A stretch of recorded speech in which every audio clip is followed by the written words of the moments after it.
unang-una po, salamat po sa Panginoon sa buhay na patuloy niyang pinapahiram at sa kaligtasan po na pinagkaloob niya. Ngayon lang po ulit nakatayo din di na pala nakakakaba.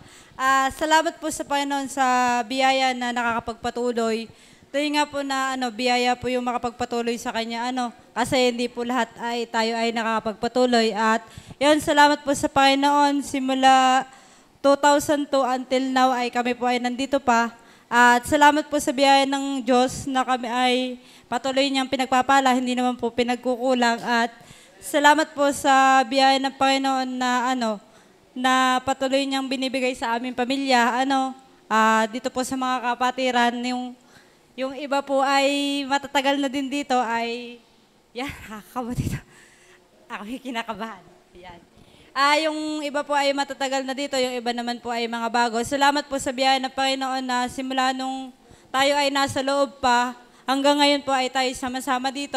At salamat din po sa Panginoon kasi lumaki na din po dito sa simbahan kahit hindi po nalaki yung height. Ay matagal na din po sa paglilingkod at salamat po sa pribilehiyo ng Panginoon sa mga ministro yung pinagkakaloob niya sa pagtuturo po ng mga bata. Dati po ay tinuturuan lang ni na Kuya Ambet.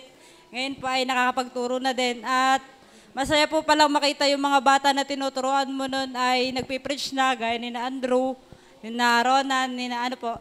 Yan ako pinagpapasalamat sa Panginoon kasi sila po ay nakikita kong hindi po walang kabuluhan yung pagtuturo sa mga bata.